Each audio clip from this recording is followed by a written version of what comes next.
Before we start our official meeting, I just wanted to ask council if everybody would be in favor of us sending flowers and a card to Doug Fraser's family. Okay, all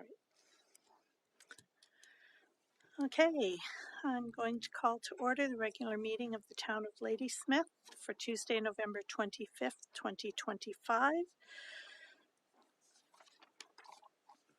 Town of Ladysmith acknowledges with gratitude this meeting takes place on the traditional territory of the Staminis First Nation.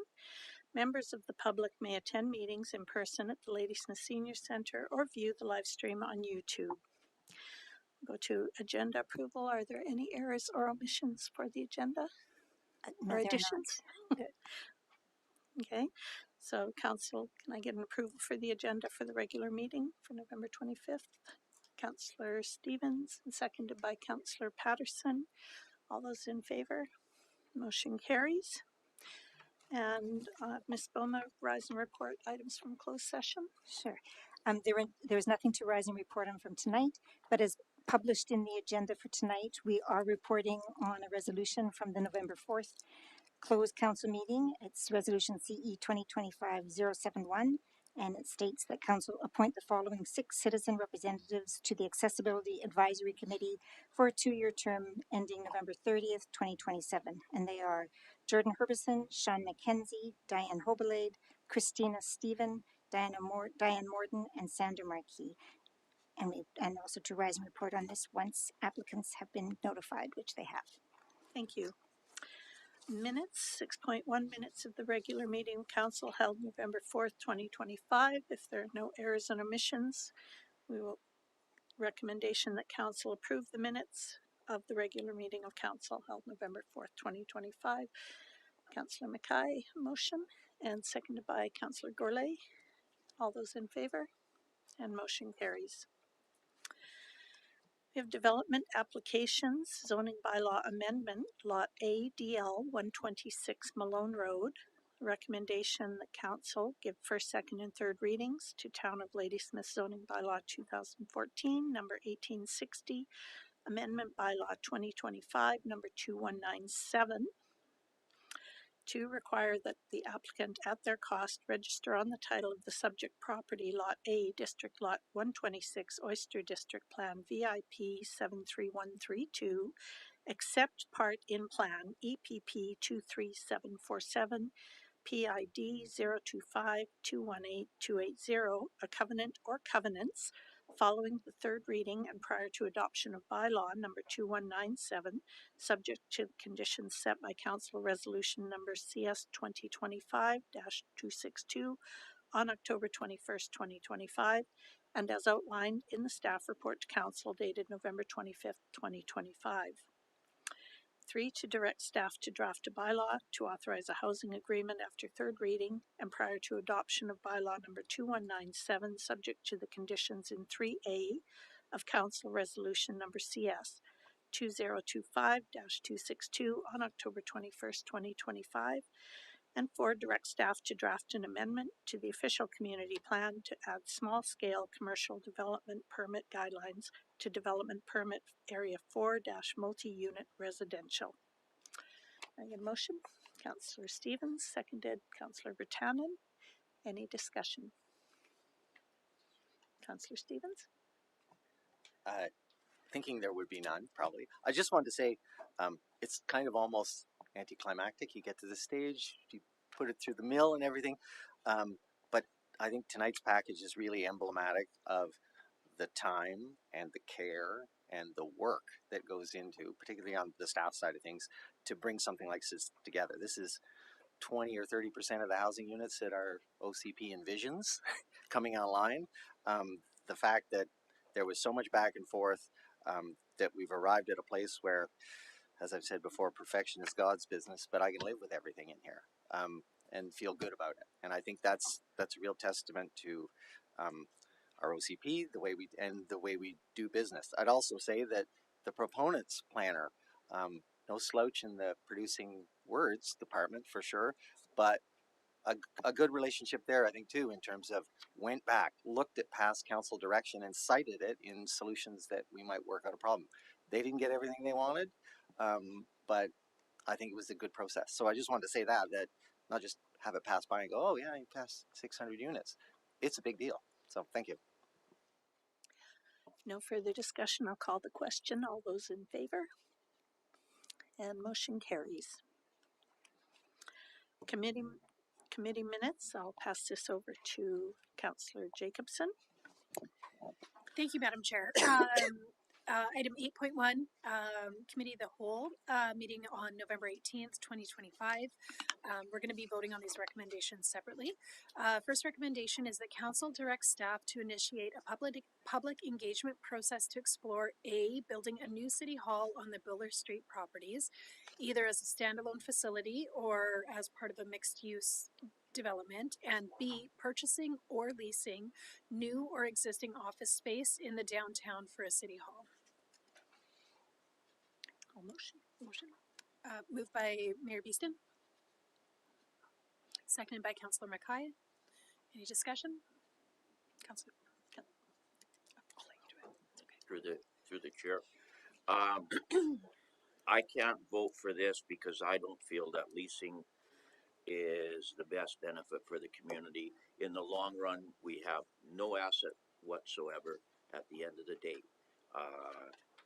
It, as pointed out in the report at the meeting, it might be cheaper, but at the end of the day, the town has nothing to show for its money. So I can't support that. I can support A, but I can't support B, and because it's part of it, I can't support it.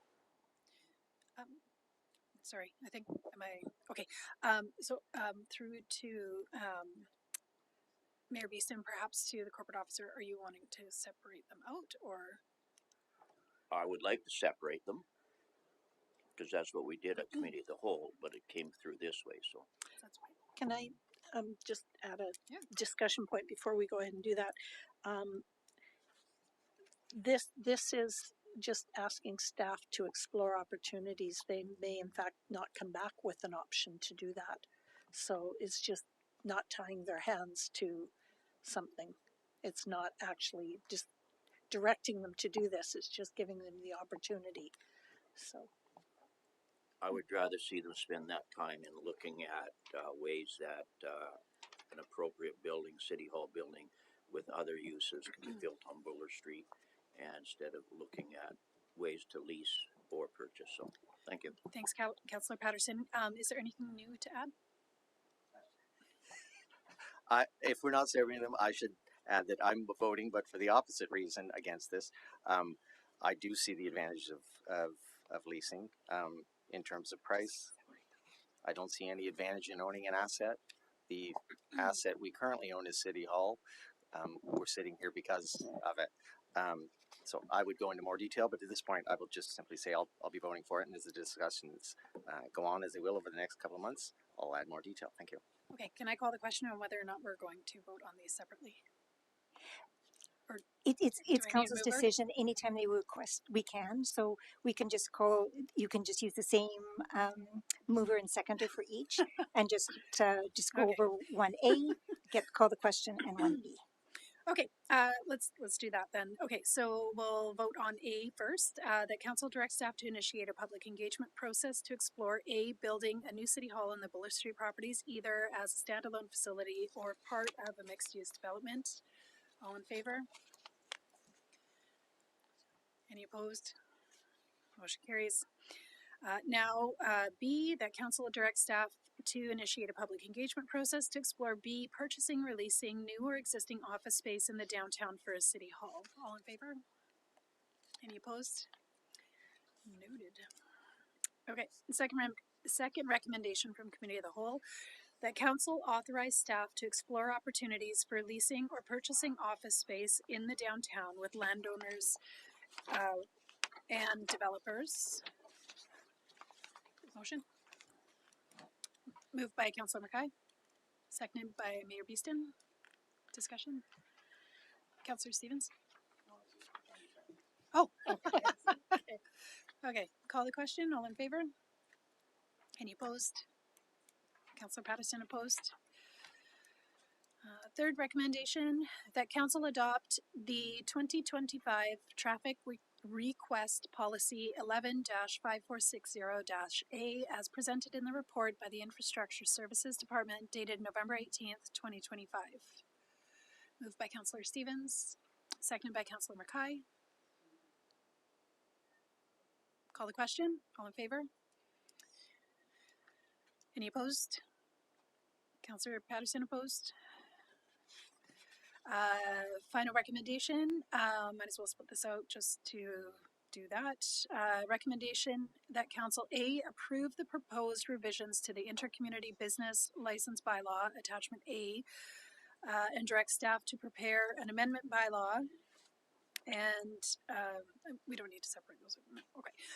And B, endorse the establishment of a formal agreement among the Vancouver Island Intercommunity Business License, in brackets ICBL, and bracket partners, and direct the corporate officer to sign the finalized agreement. Moved by Councillor Vertanen, seconded by Councillor Patterson. Any discussion? Call the question. All in favor? Any opposed? She passes. Thank you. Item 9, 2026 to 2030 financial plan discussions, introduction of general operations. 9.1 is presentation and council discussion. 9.2 is public input and questions. And 9.3 is 2026 budget deliberations, general operating. The recommendation directs staff to include the following high-level service requests in the 2026-2030 financial plan. Approve an additional part-time planner position starting January 1st, 2026, with funding to be split between taxation and surplus for the first year, 2026, and taxation only in the second year, 2027. 2, continue with temporary full-time planner positions starting January 1st, 2026 for 4 months, with the funding to come from surplus and reserve funds. 3, approve the addition of cyber detection and response services within the IT department in the amount of $50,000 to be funded from taxation. And 4, approve the request to fund an exempt staff compensation review in the amount of $25,000 with the funds to come from surplus. Can I get a motion? Could we do item 9.1 and 9.2 before moving and discussing the budget deliberations? Sure.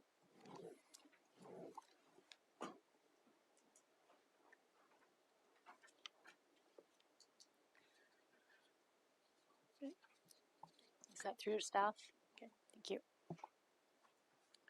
Thank you. So we're on budget workshop number 3. We're just going to be talking about general operations tonight. Oh, we're not. Yes. So we had discussed the water and sewer one, so that one won't be covered in tonight's budget. So this is just going over the general budget, so how this budget is made. Looking at the various departments, and then also going through those higher level service requests that the mayor just read out. Budget basics for those who are new to the game, making sure that this is how the budget's made for the general taxation. So we start with the the strategic plan that was agreed upon, and those 5 pillars there. Every decision that comes through is weighed against all those pillars, and so staff then try to figure out how the projects that come in will also support these items. So that's again saying that council is the one that determines the priorities, and then it goes to staff to determine how much those priorities actually cost, and then it's back to council to determine who is paying for those all the priorities that are the whole package together, and that's that percentage of which class gets which amount of money. So the general operating budget, there's the highlights there, $19 million in operating budget. That's again just the general, not water and sewer. And we don't know what the property tax increase is at this time because we do not have the assessment roll out there yet. And also we are a small municipality, so fluctuations amongst classes definitely factor into how the overall budget the tax amount is coming in. So I don't want to necessarily give preliminary numbers at this point in time. And for an average single family dwelling, there's no increase to the parcel tax, no 3% increase to the water rate, so that's about $18.35. No increase to the sewer parcel tax, but there is the rates increase, again 3%, so it comes to about $11.80 for residential. And the garbage, as we discussed at the last meeting, will be increasing $3.50 per month or $42 for the year. Breaking down how everything is and all the expenses, you can see employment costs are the largest chunk there, and that is we are a service organization. We have a number of full-time employees and part-time employees and casuals too, mostly in Parks and Rec. And contracted services, the next biggest chunk there, and that is includes RCMP, because the policing is a contracted service, as well as our garbage is in that one there too. That's a contracted service. So going into the department specifically, we'll talk about corporate administration. That's kind of the council, CEO, legislative, finance, HR, and IT. We do have waterfront implementation in there, but we do not have a budget associated with that at this point in time. So this is pretty much everything that's happening at City Hall there. I'm trying to show what the difference is between the last year's budget, which is the orange, to this year's. The projected one is that was blue in mine, but I'm not really sure what color that is there. Purpley color. And then the actuals from 2024 is the green. Again, that's our only year that we have a full year's worth of values. So if you wanted to compare the 2024 to the 2026, you need to inflate it by the few years that have happened in between. And going back to last meeting, when we did talk about, the water and sewer meeting, we talked about a general overhead administration cost that is allocated to water and sewer. That's a percentage of pretty much all those costs there that you see on the screen. Instead of isolating every transaction that happens for water into water, we just kind of take a percentage of those overall administration costs and apply it to those areas. So these one essentially, it's offset in this area. So you can see their finance is the largest one with also the largest number of people, most people I should say. Leases and debt, so you can see there is no green line in there, so we still are continuing to put aside funds for City Hall eventually, but we have not executed on any of that debt. Corporate services, you can see that kind of moves over the years. There was a large vacancy in personnel in 2024, which why that is down so far. But also, if council recalls, if you look over to the community contribution one, the orange number is up. So that was because we had moved some funds that were in corporate for the legal in corporate services, into that traffic plans in the community contributions, the grant and aid budget there. So that's why that kind of doesn't jive when you look at the numbers over year. And all the other ones are just pretty much an inflationary change there, except for the election. We will have an election, obviously, in next year. And we will be sharing some of the costs with the school district. So it is a small decrease in the election budget. Okay, and how that breaks down in this area. So how you can see the employment costs are, again, the largest in the City Hall or corporate administration. And debt, again, not executed. Contracted services changes going down a little bit over a year, and the insurance and materials and supplies, again, changes just inflationary amounts. And the other amount is that administration charge that I was talking about. So one of our first requests for a higher level service request is asking for $50,000, and this will be an ongoing cost for cybersecurity in our IT department. This is, I guess, a response to the times now where we do need to be ensuring that we are up to date with all of our cybersecurity in the town. I'm not going to ask for, if you have any questions on these, I'm not going to ask for a decision at this point in time. It will come when it comes with the rest of the package that the mayor had just discussed there. So I will move on if there's no questions on this one specifically. I do have questions about this one specifically. Can we get a bit more understanding of what this service is exactly and what kind of company would provide it? What kind of risk would we run by not having it? Has there ever been any reason to think that we don't have sufficient security as it stands currently? Thank you. That's a great question. So we currently have RBS or our backup to our IT person who does do a lot of our infrastructure planning of our IT network. and we would be utilizing them and another contractor to then implement some. You've probably heard of those phishing emails that go out and making sure that you're sending it out to a group and it's not the employees aren't clicking on that bait and all and doing a learning sessions and all that kind of stuff. We have been fortunate that we have not had a cyber attack at this point in time. There have been other municipalities who have had that, unfortunately. This is just making sure that we are up to date with what we need to be doing in the future. Does that answer your question? So it's more of a program, not just a company that's doing a service for us. This is really just beefing up our IT department and all the training that's going to flow through the organization and so on. Correct, and it's just keeping it going too. It's not just a one-time service where we do an information session and everybody learns what to do in the event of a phishing email kind of thing. This is constantly looking at that.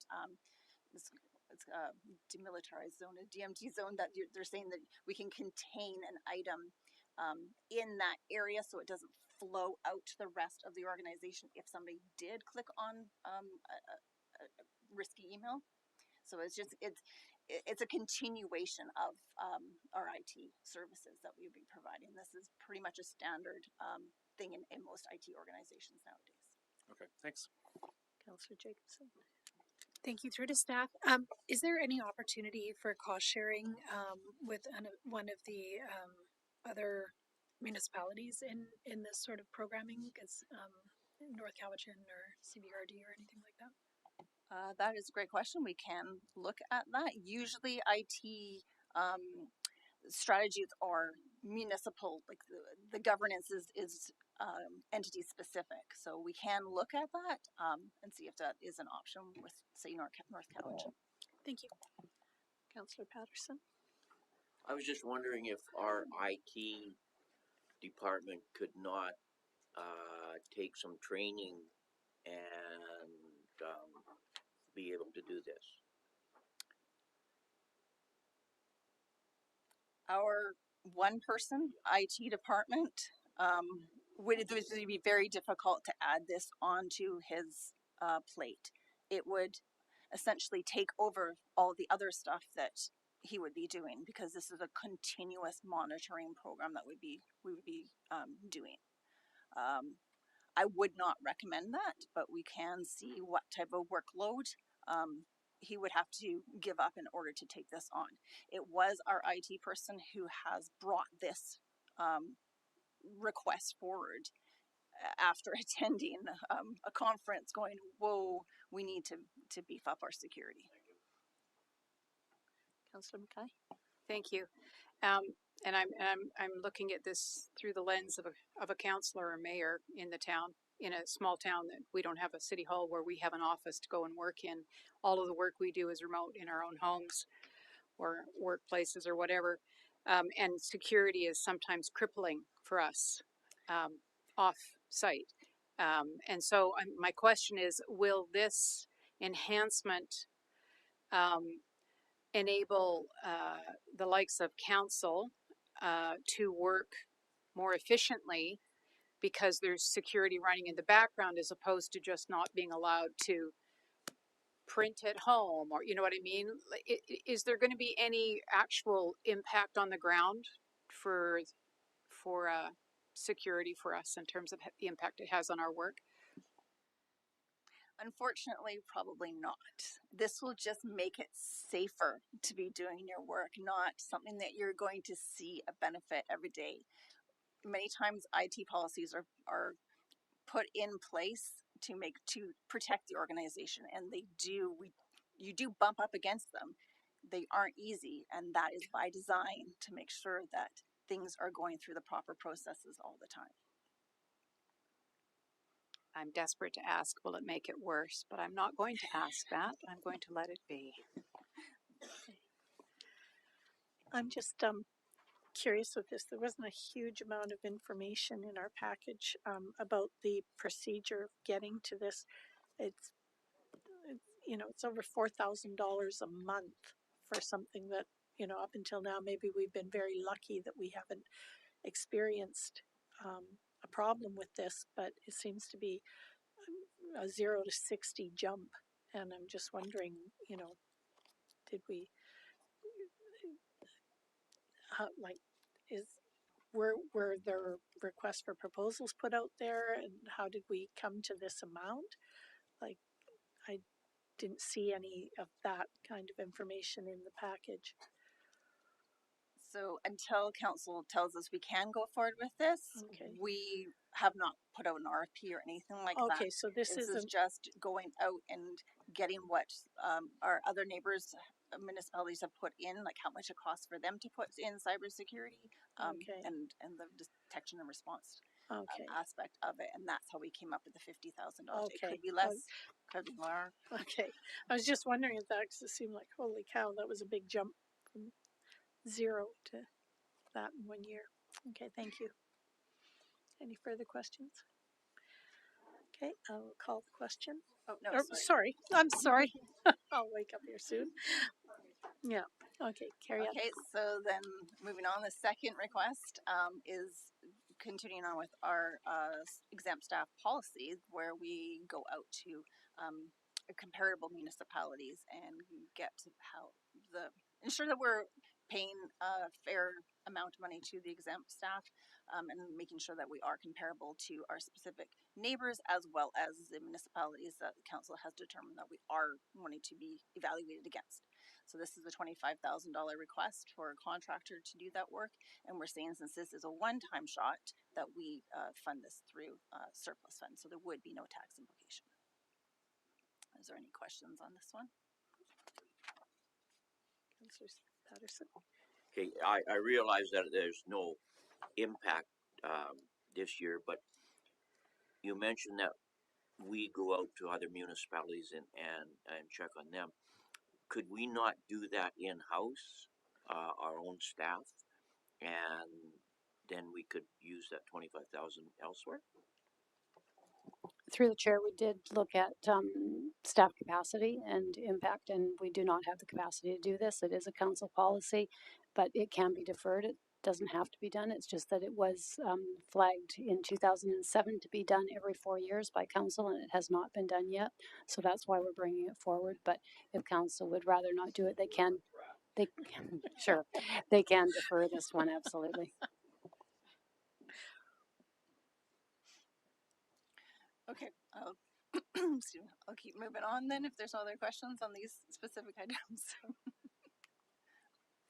Okay, going into our protective services group. So that's the fire department, policing, animal control, and bylaw compliance. You can see there that policing is the biggest area in this, our biggest amount in this area. So if we recall, I mentioned that our policing is a contracted service. We pay for 8 of the members of the detachment, and the detachment, or our CMPE division, just sets how much money each one of those members cost the town. And the town does pay 70% of it, so there is a slight offset there. The fire department, you can see between 2024 to 2025 and then a little bit in 2026, there's an increase there. That's as there was a substantial increase to their compensation for the paid on call firefighters. And then in 2026, there's a further increase as we've now gone to a full-time, for the full year, I should say, deputy fire chief. That's where there's a little increase there. And fire vehicles are pretty similar. Bylaw compliance is going down as we're no longer using have extra hours for the vacation time, so there's no casual bylaw officer there. As well, in 2024, as a comparison, we weren't full-time hours at that time. So that looks like that for the into the groupings of contract services and employment costs. I think in the report that you see, there's a request. One of our fire vehicles, the debt is coming up on it, and we're going to then just pay that debt out instead of factoring out over another 5 years. So that's fortunately is about the same amount of money as we have been paying for the other leases on the fire vehicles, and you can see the graphs there. It's pretty much straightforward of what all of the amounts are. Just want to take time to talk about policing. So this is not part of the municipal tax. We talk it. It's on our tax notice, but it's not. It's a separate line item on the tax notice. So the police tax does show up differently. So this is a change, a significant change, going from the 1.9 million to the 2.1 million. A lot of that again is that the member cost, but the ecom, it's continuing to be interesting, dealing with what they're trying to do to establish the ecom system, and then the payments of the municipalities that are required to be part of that. Will be required to use ecom as a dispatch service. So that's another $51,000 there for that. Any question, Councillor Mackay? So with regards to the e-com, are we now paying the full amount Yes. for that? Yes. And that'll be ongoing. Yes. Thank you. Councillor Patterson? That was my question. Oh, okay. Yep. Councillor Gourlay? One of the alternatives listed here is because there's frequently a vacancy in policing, to fund it at 7.9 members rather than the 8.0. If we just stick with the 8, those surplus funds, do they just go into surplus taxation or a particular reserve? What are they used for? We do isolate those into a police reserve, and in the past they've paid for the HVAC system that we did due to the detachment and stuff like that. So they are surplus, but they kind of are isolated for policing. Okay. I will put it to council that I would be in favor of going with the 7.9. I think it would allow us to maintain the same service levels in the community and save a bit of money. But I'll put that when we go to the motions.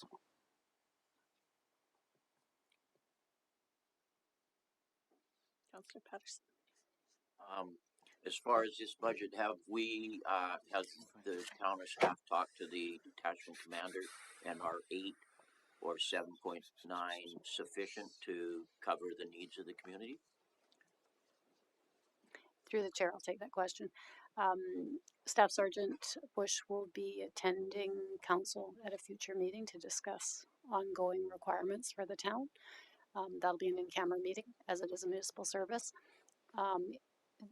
One consideration that we discussed actually just last week was the costs for our community events, in particular Festival of Lights, because it is the requirements now, it's not really a requirement, but the suggestions from the provinces that we have better security at large events, especially when it can overwhelm a town. And so sometimes those overtime costs are put on the town. And so some of those surplus funds that may be in reserve are used for that. So there is no impact to taxation. Thank you. Okay. I guess if we're going to look at this at a later date, I'll bring it up then, but I don't want to have that discussion without input from the detachment commander. Okay. Sorry, just to Councillor Patterson's point, we're not, a point of, we're not giving up a person. It's just the funding of it. So we'd still have our 8 members, and it was just the way they are funded. We could use surplus funds if we did come into a year where we didn't have enough money and go back to the full 8 member funding, but it's not like we're giving up 0.1 of a person in the municipal world of policing. Infrastructure services. So traditionally what's public works. So you got engineering, cemetery, and parks in there. Solid waste is included in here because it's not water and it's not sewer, so it's in general, but I'm kind of isolating where we've talked about solid waste and trying to show where the new information is presenting tonight is. So this is actually one of the more consistent budgets. Just public works operations did have vacancies and did have some capital projects that the personnel were moved over to back in 2024. That's why it just is a little bit different from what it was in the budget amounts. But you can see it's quite a consistent budget all across. And then here's what I was trying to say is you can look in the contracted services where it increases substantially for that solid waste contract in 2025 and again in 2026, and that accounts for the majority of the change in this budget area. So we also have a budgeted increase in revenues to offset that increase in contracted costs. So there's your solid waste increases there. Cemetery expecting to get additional funds from the care fund that the cemetery is, you put aside funds by regulation into a care fund, and then the town can utilize the interest made off of that care fund into the operations. And so we're expecting to get an additional $7,000 from that. Fortis fees, so we do get funds from Fortis BC, and that is decreasing in 2026. And the Canada Summer Jobs no longer requiring the town to get the personnel for the Canada Summer Jobs. It's just a funding source. So we're saying that instead of relying on it, that it's a student, that it's going to be working at these hours, we're saying we're not going to do that. We'll still apply if when we put the job applications out there and say if we can get one of these essentially students to fill in one of those roles.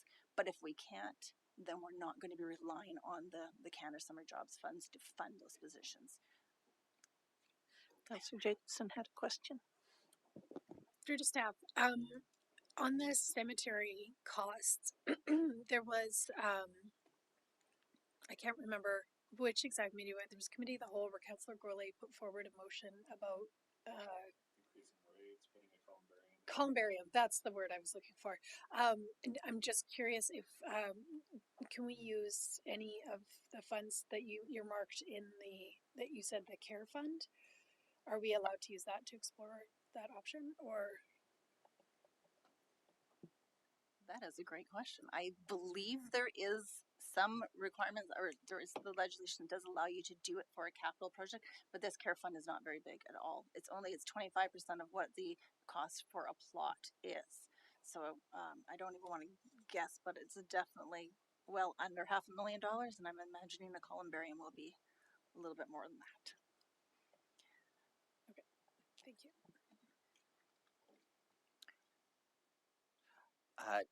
It's somewhere in my mind. I know why the Fortis franchise fee dropped, but could you remind me why that's occurred? Was it some lobbying effort?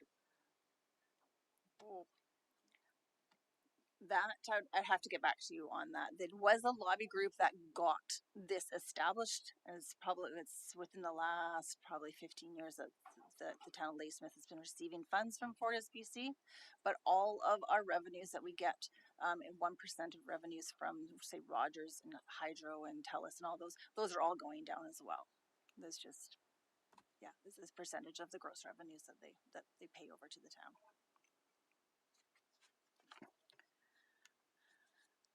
Okay, development services, so planning, heritage, ECDEV, and building. So this is some fancy graph work I was trying to show here. So our budget here, the solid blue, shows a reduction in the planning budget. And that is because further on we're requesting the higher level service requests for employees. We normally, like in 2024 and in 2025, council did grant those employees, so that's why the budget looks like it goes down. So I tried to show if it wasn't going down, that's what that blank kind of space there is on top of the planning bar there, to show that it really would be closer to our 2024's values if council then approves the permanent part-time position as well as continuing one of our temporary positions in there. So again, that's what it looks like in our employment costs there, the change in the in our employment costs. We also are no longer have the access to the SHMU money, this small scale multi-unit housing money that the province has given us. We had used that for funding some of the position as well as doing some legal review. So that's why the contracted services is also going down in this area. Councillor Jacobson. Can we just go back one slide? Do you mind? I hope so. Yes. Okay, so Just for the 2025 amended budget, I think you've just answered this, but the orange line there for the planning, that does include the small scale funding that we received from the province to get in line with Bill 44. It's the expense side of that funding. Okay. Yes. Okay. Thank you. Thanks. Councillor Patterson. Just if we go to the next, I've actually got a couple here. I'm going to need an explanation because we're asking for an additional part-time planner position starting January 1st, and then continue with a temporary full-time. So the temporary full-time, is that like 6 months of the year? What is the difference between the two positions? Please. So one of them is we've had a part-time, so somebody who works 3 days a week, working for the town for a number of years. But every year that contract gets reconfirmed. So now we're saying we could demonstrate that we need this position, and so we're asking to move that one in to be forever as part of the town.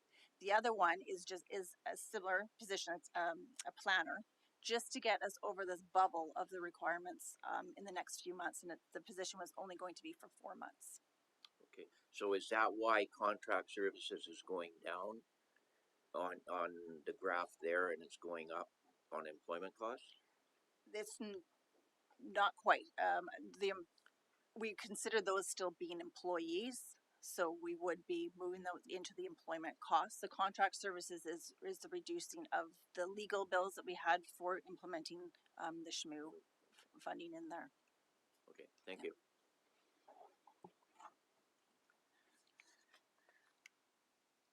There's the request for the permanent part-time planner. So this used to say casual or temporary part-time planner for 3 days a week. So we're saying let's phase this in. So use half of the funds from surplus that will most likely be, well, we know we'll have at the end of 2025, and put half of it into taxation, and the full amount will be in taxation in 2027.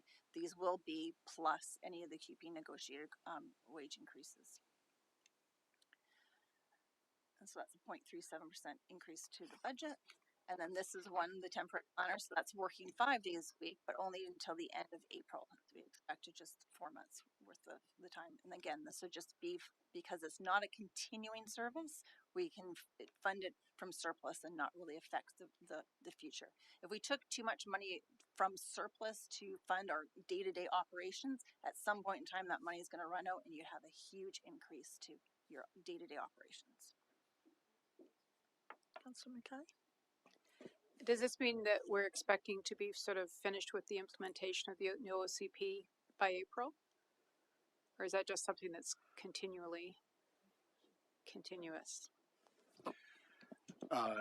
Through the chair, no, the OCP implementation timeline is like 20 years. So April's a bit ambitious. It's not really an implementation, it's more of a constant. It's the wording that's confusing me, I think. Thank you.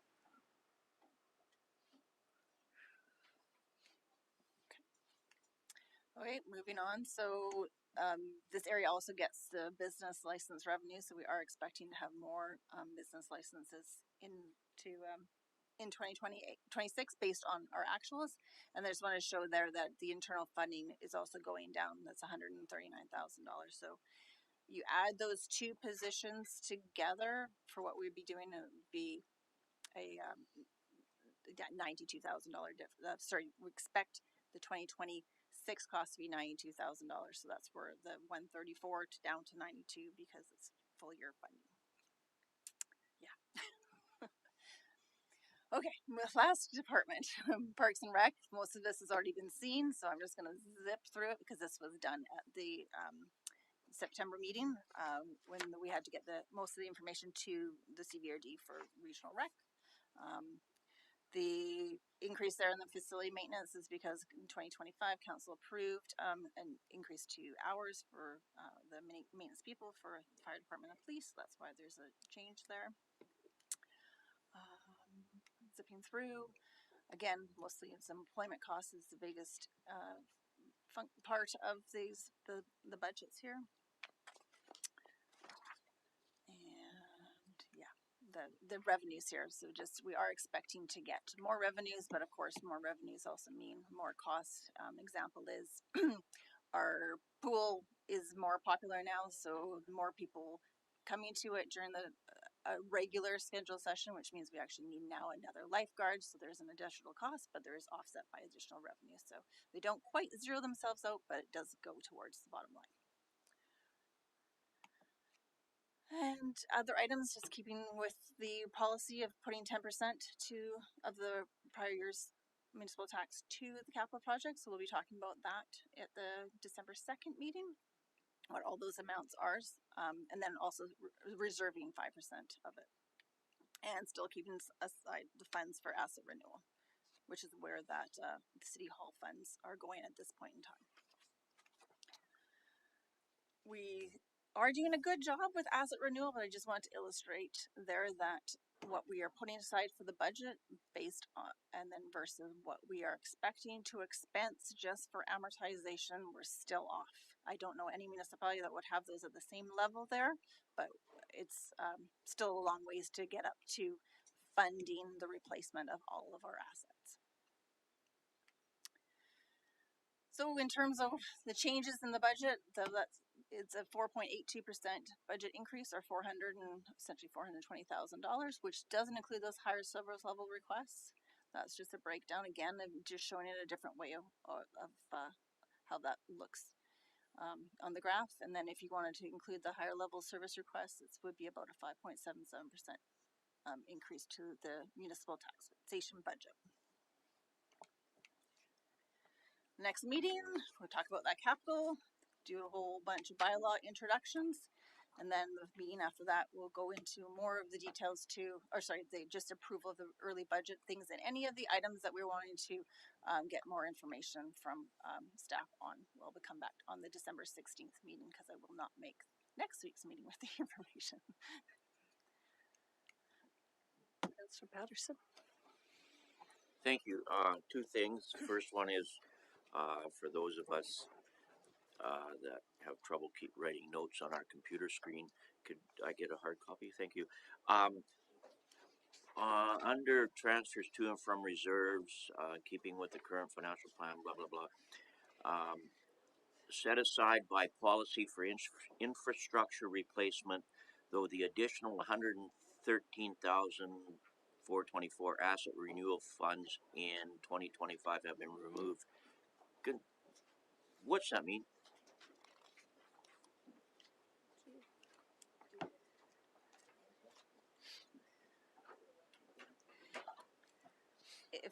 Wow, you speak and there it is, eh? Do I get one? The presentation will be available on the website tomorrow morning as well. So, Council, if you recall, we're not quite zeroing out with when we put in the garbage contract. So that's where those extra funds are no longer going to go into asset renewal. It's going to go into making sure that we can make it through the first few years of our garbage contract. So we're going to put good money into garbage. Wow, that's going to be a good one to explain. Councillor Buchanan. Thank you, Madam Chair. Two questions. Page 222. So this is about a 4.82% municipal budget increase. It's off the top of my head, I'm trying to think, like, just put in context of, say, the last 5 or 6 years. We've usually been between 3 and 6%. That's kind of ringing a bell. But if you don't know, you can send that information. I will send that information. Sorry, I do believe we were over 4 last year for the budget amount. Yeah, so I think we're in the ballpark. Okay, and I should know this. Second question. And I should know this, but because it's a yearly thing, my memory is as good as it used to. If we wanted to bring a budget line forward for something like a community event that we've discussed in the past, when would be the proper time to have that discussion? today.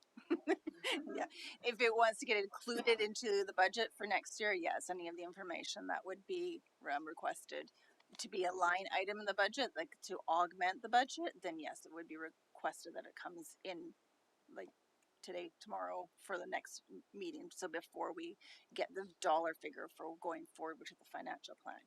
If it's something that we're just going to be moving funds around within the budget, then that can be done pretty much throughout the years as long as the funds are still available. So the next budget meeting, would that be a, Next budget meeting, yes, or if you could provide us the information ahead of time so that we can come back with Okay. a fulsome information for a decision to be made. okay, thanks. Councillor Stevens? Thank you. Page 224, animal control and bylaw compliance. I just want to make sure I'm not conflating things. So, property taxes are subsidizing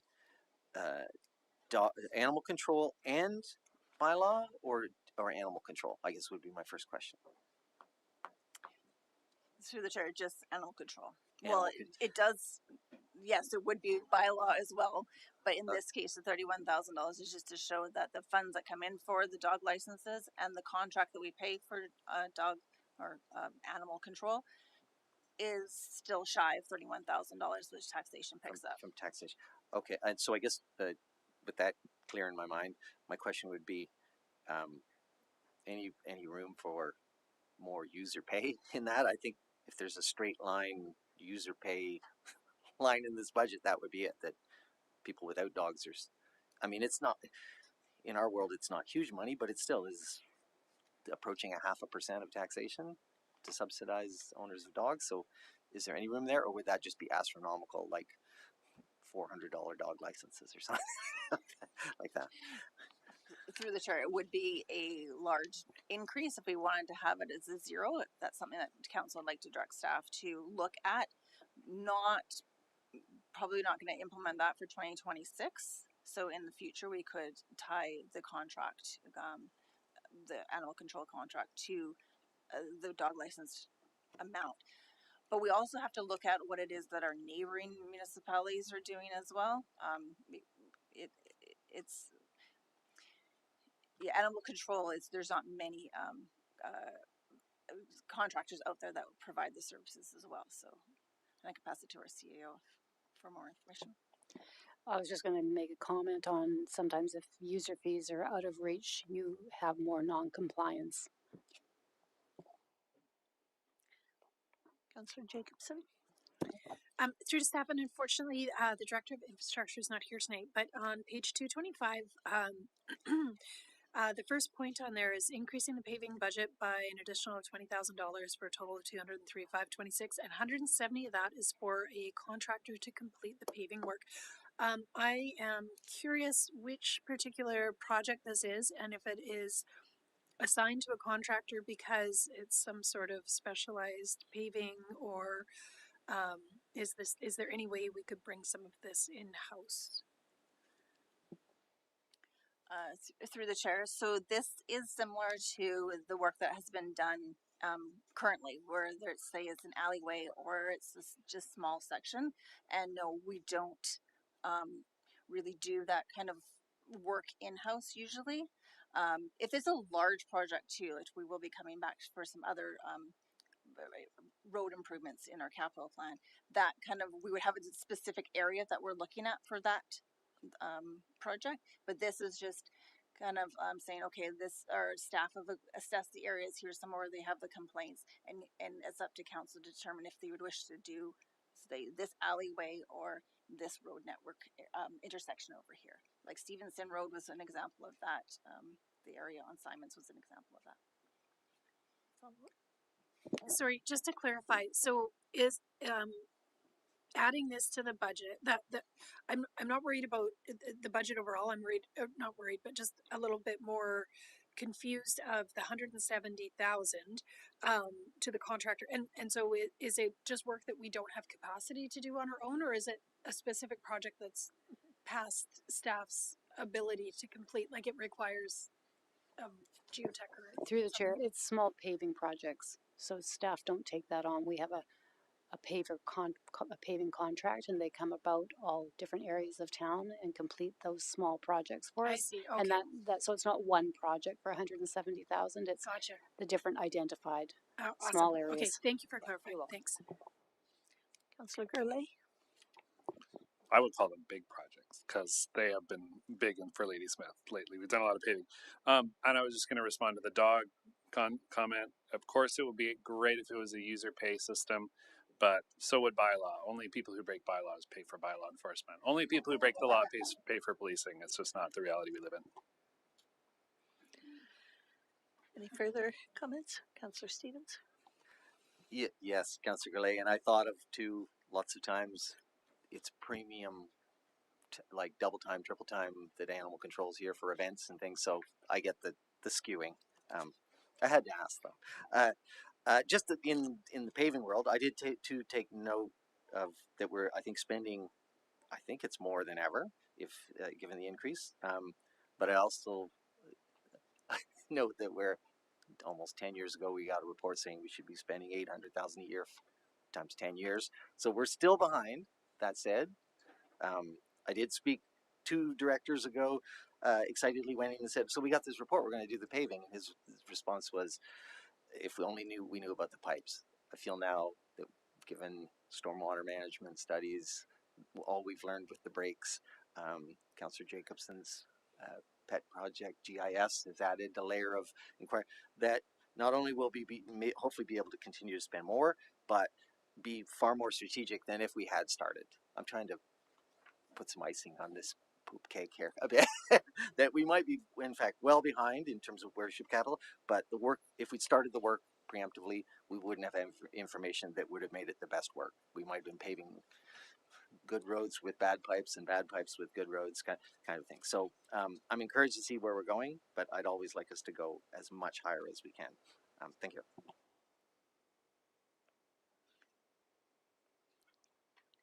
Any further discussion? That's it. If there's want to open it up for Public deliberation. input and questions?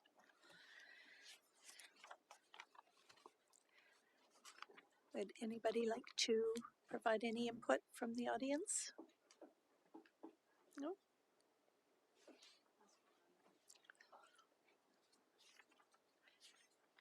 Did you have a Okay, if we're ready to move to the recommendations, I would just move that we add a number 5, and that would be approve the RCMP for 7.9 member positions.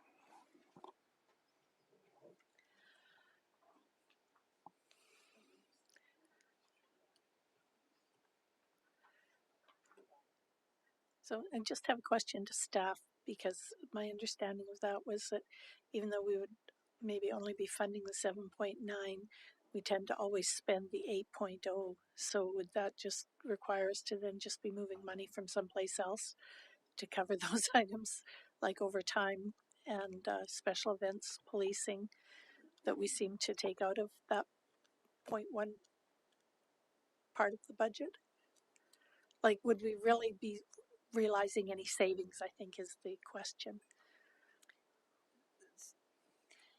We base our so if we take the funding at 8 and we move it down to 7.9 and we're only billed down at our levels that we are at about 7, yes, there will be savings. Okay. But if we start getting billed at 8, we will be over budget, and that's when we would come back to council and request the funds to come out of the reserve to offset that kind of cost.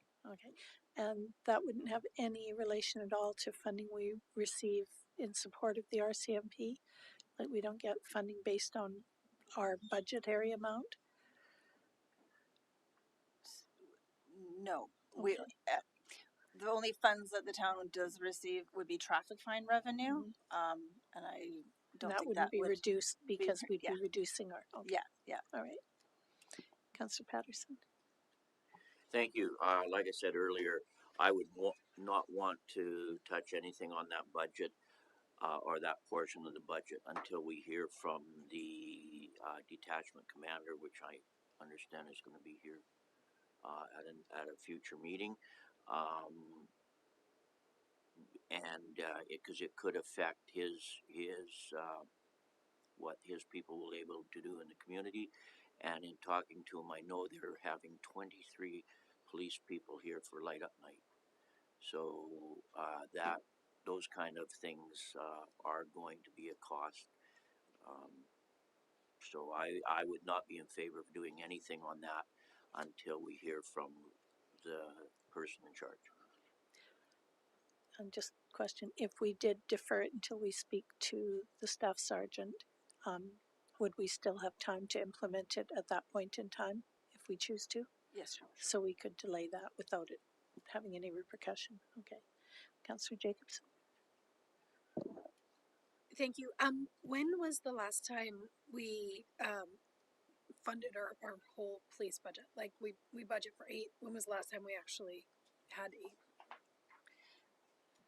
On page 225, there's a graph there. So we used to reduce it down to about 7.9, around the same numbers that were proposed or had put into the report there.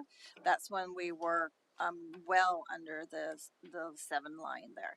Then it shot up to being 8 right across the board, and so there was a budget increase in 2023 and 2024, and now, as you can see, 2024, the graph has shown that we aren't being charged for the full 8 of the complement of the members, so that's why we can propose to reduce it again if that council wishes. Thank you. And just a quick follow up. So,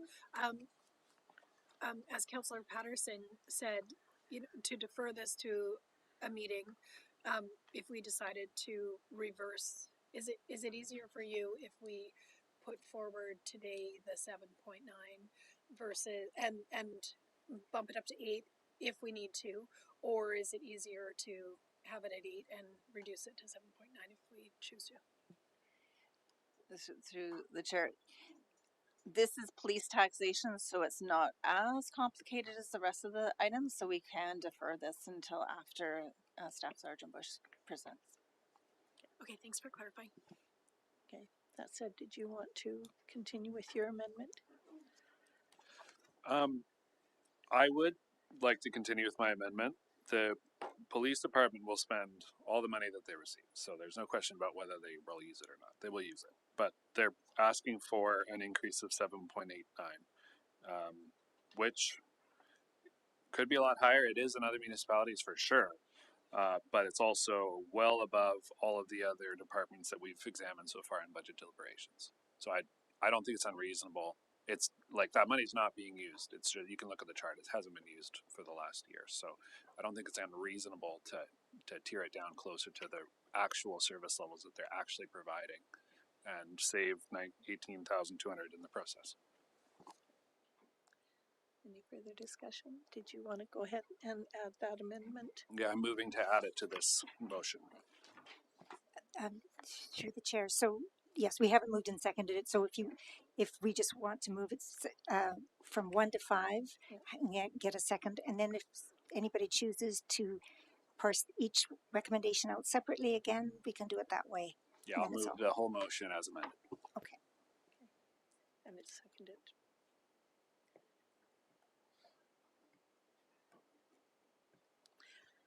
And do we want to vote individually? Okay. So recommendation that council direct staff to include the following high-level service requests in the 2026-2030 financial plan. Number 1, approve an additional part-time planner position starting January 1st, 2026, with funding to be split between taxation and surplus for the first year, 2026, and taxation only in the second year, 2027. Councillor Jacobson and Councillor Patterson. Any discussion? Call the question. All those in favor? None opposed. Motion carries. Item 2, continue with temporary full-time planner position starting January 1st, 2026 for 4 months with the funding to come from surplus and reserve funds. Councillor Jacobson, Councillor? No? Okay. Any discussion?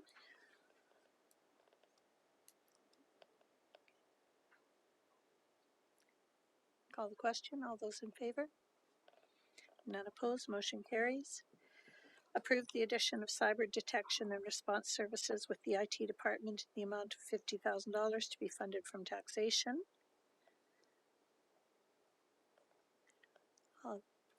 Any discussion? No. All those in favor? Oh. No. All those in favor? None opposed. Motion carries. Approve the request to fund an exempt staff compensation review in the amount of $25,000. Funds to come from surplus. Are you wanting to discuss it? No, I was gonna just jump ahead. Okay. All right. All those in favor? None opposed. Motion carries. And item 5. Did you want to read that out, Sue? Ms. Boma? Sorry. That council approve the funding for 7.9 RCMP members. Thank you. Any discussion? I'll call the question. All those in favor? All opposed? Motion carries. Reports 10.1, we have an adjustment to water billing account 2025 quarter 3. Recommendation that council provide a bill adjustment due to a water leak for 0011399001000 in the amount of $4,195.54.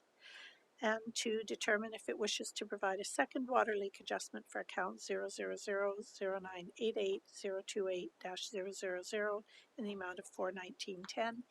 Is there any need to separate these? No? Okay. You're moving, Councillor Bertanen, and seconded Councillor Patterson. Any discussion? I'll call the question. All those in favor? None opposed. Motion carries. Nuisance property, 132 White Street, 10.2, recommendation that council declare the property located at 132 White Street to be a nuisance under section 3 of Ladysmith Nuisance Abatement Bylaw 2015, number 1893. 2, direct the property owner and or occupant to abate all nuisance activities and objectionable conditions within 14 days of written notice from the town.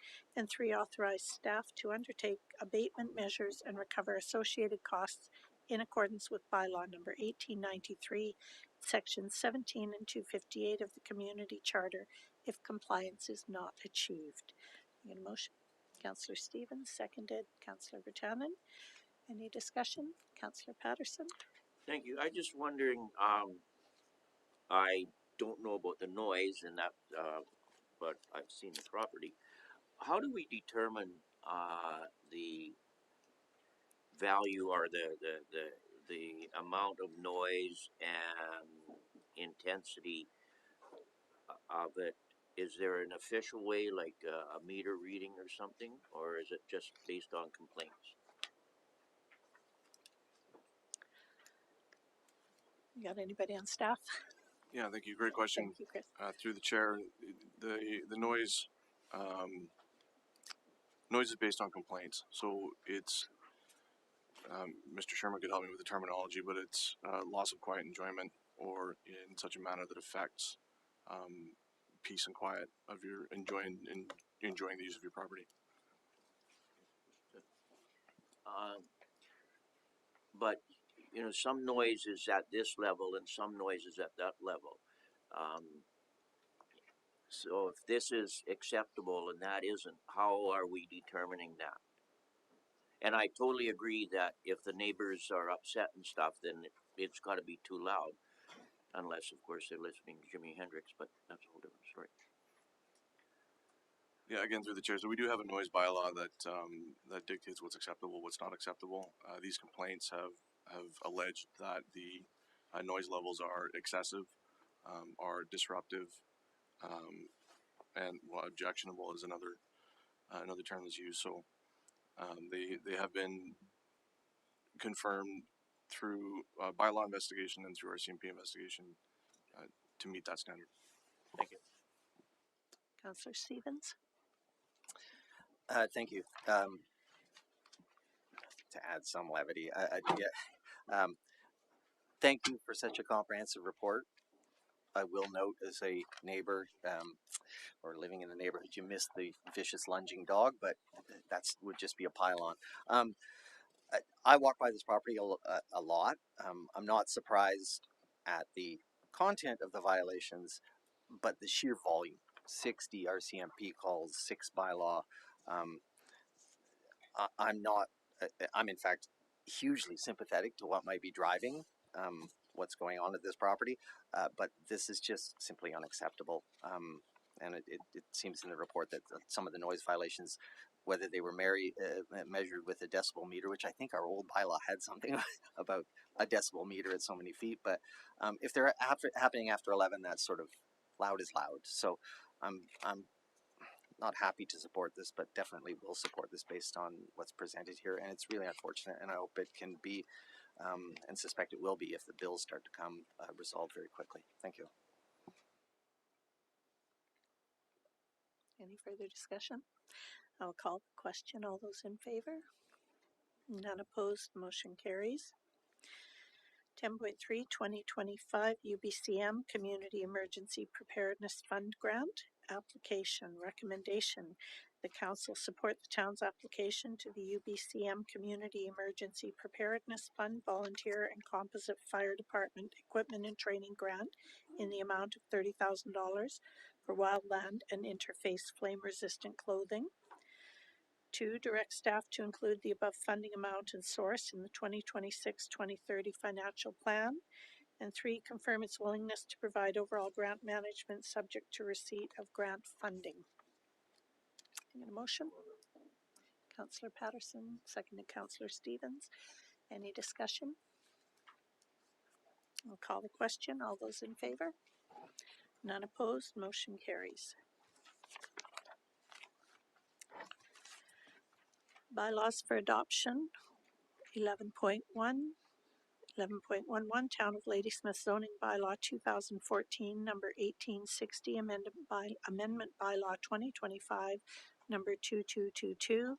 Recommendation that Council adopt Town of Ladysmith Zoning Bylaw 2014, number 1860, Amendment Bylaw 2025, number 2222. In a motion? Councillor Stevens, seconded Councillor Mackay. Any discussion? I'll call the question. All those in favor? None opposed, motion carries. The bylaw status sheet is included in the packages and in the online. Correspondence. 12.1, Ladysmith Family and Friends Winter Celebration 2025. Recommendation that Council determine if it wishes to waive the grant and aid policy and transfer $250 from the grant and aid applications budget to the Council grant and aid discretion budget and provide an additional grant and aid of $250 to sponsor the 2025 Ladysmith Family and Friends Winter Fundraiser. And I get a motion. Councillor Patterson, seconded Councillor Virtanen. Any discussion? Sorry. So is the motion to waive the grant and aid policy? The actual recommendation was just to see if you wish to waive it.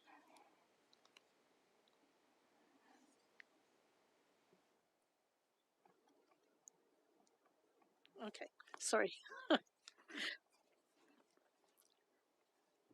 So we'll just cut the motion back to if Council wishes to waive the grant and aid policy and wishes to waive the grant and aid policy. Well, first we have to waive the policy and then we can decide if we want to then, because we've waived the policy, we can then ask if we want to give them the $250. So the difference was we didn't just give it directly to you, we gave you the decision whether you wished to waive. So we just want you to just make sure that that's the wording that you were responding to, that you wish to waive the policy and then go for it. Okay. Okay. Thank you. Okay.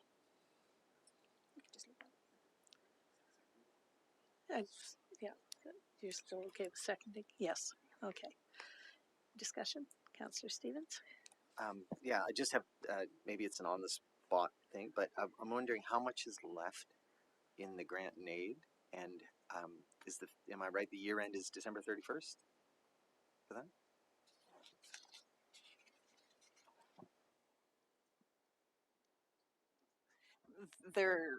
through the chair, there would be $250 left over in the applications portion of the budgets, because that wasn't completely expended. We did use all of council's discretion funds for this Learn to Swim to Survive. And then we still have Parks and Recs waiving of fees, which is still the budget is ongoing there. So there is definitely 250, but I don't think there's much left more of that. Councillor Jacobson?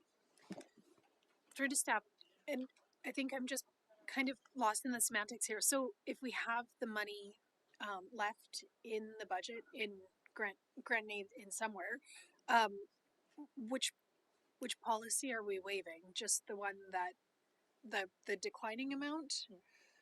We would be adding to their grant in aids, so that's not our normal policy.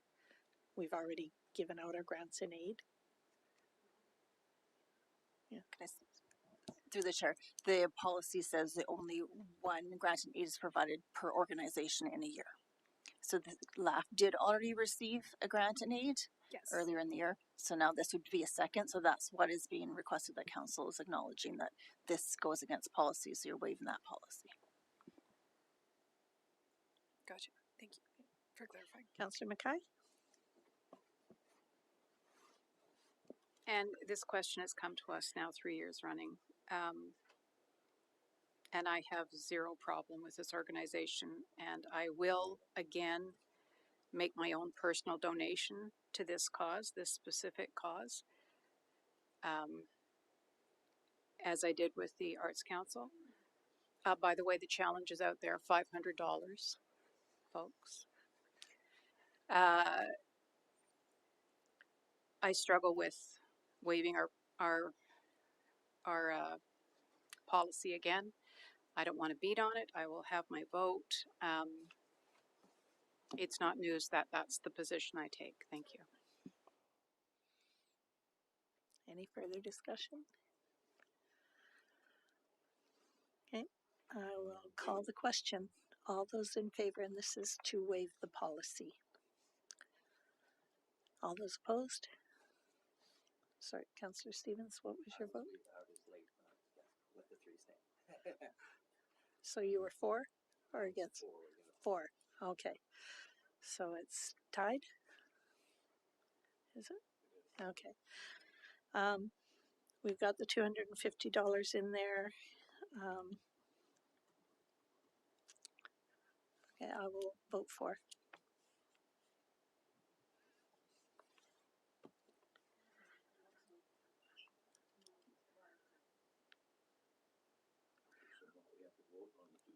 Yes, yes. No, I'm sorry, my understanding, I just wanted to make sure when you did your initial recommendation that you used the correct wording. Yeah. So you actually, in my estimation, you just removed the words determine if it wishes, and you just did the entire recommendation to waive the policy and transfer. Okay. Unless that was not council's understanding. Okay. Okay. Yeah. So then what has just been approved is that council waive the grant and aid policy and transfer 250 from the grant and aid applications budget to the council grant and aid discretion budget and provide an additional grant and aid of 250. Okay. 12.2 Vancouver Island Regional Library branches and amenities. Recommendation that council endorse the certified resolution submitted by the City of Port Alberni regarding a revised funding model for the Vancouver Island Regional Library. The motion, Councillor Patterson, seconded. Councillor Mackay, any discussion? Councillor Virtanen, then Councillor Mackay. I actually was going to ask one of our council representatives to comment on it, because I believe that the people who sit at that table are the best ones to give us direction on this vote. So I would put it through to Councillor Virtanen, who happens to be next on the list. Thank you. Okay. Thanks, that's what I'm trying to get my head up quick. Wasn't trying to cut you off, I just thought I was at that one. I actually hope that I do have a resolution in place of this one, because I do think this is something that needs a little bit more background even than I can give, and so I do have a resolution forward. If this one goes, that maybe that have staff reach out to Vero to find out their thoughts on this. I can tell you at that meeting, this was resoundingly defeated. And there was also lots of questions about whether this was even legal because Viral is operates under the Library Act. So there was lots of questions regarding that. So, like I said, if someone's interested in this, because somebody has recommended this, I'm not sure who, but I would strongly suggest we get more information from from Viral on this before we pass it on. I'll leave it at that. If you follow other municipalities around here, there's a group, and I don't want to say they don't like libraries, but as you say, Dave.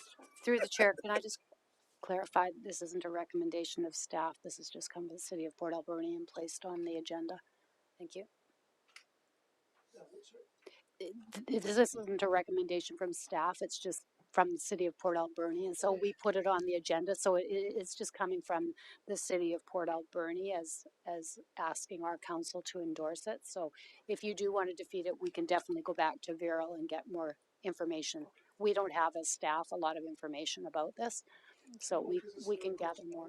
That's right. It came through correspondence. Okay. Absolutely. Thank you. Okay. Councillor Jacobson. Through to staff, would it be more appropriate to just receive it and then request staff to get more information? If that's what council would like to do, that's perfectly acceptable. Thank you. Councillor Patterson. Thank you. I was intrigued by this. I would like to get more information and maybe hear back from library, but I have never, ever seen the library budget go down. And in my opinion, there is alternatives that can be put in place to help keep their costs down. We don't hear about any debate. If there is any debate regarding their budget, it just seems we get notice that it's going up 3-4% as it normally does. I would like to find out a bit more about their budget, where the money's going, because I think if we got into discussions with the schools and used the facility that the schools have that is only open 1/3 of the time, we could find cost savings for both. But so I'm very much in favor of getting more information. Councillor Gurley. Okay, I have no idea what this is about, to be honest, not the faintest clue. So if our library board liaisons, representatives aren't comfortable with this, I'm not going to vote for it, first of all. Secondly, what even is a resolution? Is this going to UBCM or something, or is it just a thing that they're saying? It's just a thing that they're saying. No. Councillor Stevens. I got a thing to say. No. Thank you, Councillor Vatanen, for some context, because I, like Councillor Gurley, I was like, okay, but I did sort of. You read this and you're kind of like, oh, baseline, and then you read the next one, customizable services, and I think like charter schools, like rich towns can get more. So I'm like, without more information, I don't know what I would even be supporting. So if you have another resolution, it sounds like you're going to be able to fire it up, and we can ask for more information and then receive this or however it is. But yeah, I think Port Alberni could have added an addendum.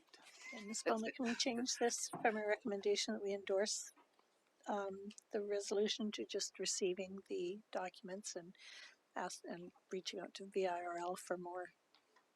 To reach out. So do you want to amend it to say that council received the request for a certified resolution submitted by the city of Port Alberni regarding a revised funding model for the Vancouver Island Regional Library, and request that staff reach out to VIRL for more information, or not? No? No. Just receive that. Just, we just receive receive, it. period. Yeah. Okay. So Yeah. just receive the request. Yeah. Okay. Yeah. Sorry, what I was thinking was I thought somebody from this table or staff, thank you, brought this here, so I was trying to be respectful of that to say it as. But if this just came from Port Alberni, then I fully agree with Councillor Jacobson. I would prefer to just receive it. Okay. So we could either do that, or you could just defeat it. You could just defeat the original one and just leave it, or you could amend it and just say receive it. I'm amendable to either or. Same action. Okay, I'll call the question. All those in favor? All opposed? Motion is defeated. 1213, Gift of Words Old Time Christmas Storybook Walk.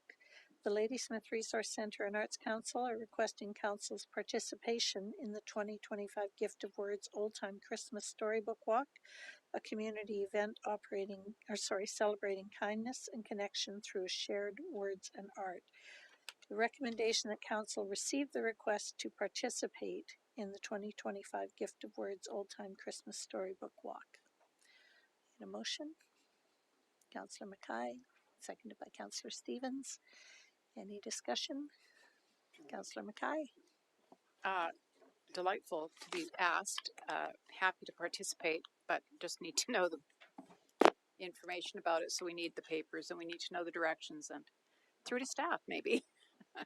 Yes, we actually have the cards here tonight, but it might be a little hard for people after a long meeting to do that. So we will be putting the cards in your mailboxes. You'll have to pick up an agenda this week anyway. So maybe when you come in to do that, you could fill in your kind words and we'll pass them along.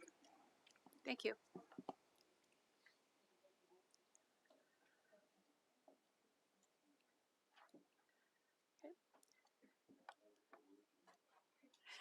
Kind words. Any further discussion? I call the question. All those in favor? None opposed. Motion carries. New business? I don't believe there's any new business. That will take us to question period. Maximum of 15 minutes allotted. Persons wishing to address council must be Town of Ladysmith residents, non-resident property owners, or operators of a business. Please state your name and address. Questions must be related to items on the agenda. Be brief and to the point. You may have 3 minutes total for questions and responses. Addressed through the chair, answers given likewise, no debates with individual council members or staff members, and no commitments shall be made by the chair in replying to a question. Matters requiring action of council will be referred to a future meeting of council. Robert Johnson, 526 First Avenue. I was late today because I was watching a video of Jackie receiving the King Charles Medal, Coronation Medal, and I know that she received it seeing on TV, and I know at least one other. Has council considered a letter of congratulations to the winners of this award? I don't believe this was on the agenda. No, but I'm just as John Scott before I ask my question. Okay. Could you possibly send an email in and then it can be brought to council and we can discuss this? Okay. Okay. Just it should happen quickly, I would think. Yes, I would imagine. Anyways, my I just question. don't know if everybody's actually aware of. Yeah. Okay. Okay. My question here is regards to the recommendation of 8.1B, directing staff to explore purchasing or leasing new or existing office space downtown. It uses the terminology to explore opportunities with landowners and developers. So my question is, has council or staff been aware of any planned developments that would include enough office space for the functioning of City Hall in the downtown core? I do not know at this moment in time. They have just been given the mandate to start exploring that. Just that if there is no very, very limited office space downtown. So I would suspect that maybe someone has indicated there's going to be more space coming available before you ask your staff to look at something that is non-existent. Thank you. Thank you. Any further input? Okay. Thank you very much. Call for adjournment. Motion by Councillor Mackay, seconded by Councillor Stevens. All those in favor? None opposed. Motion carries. Thank you.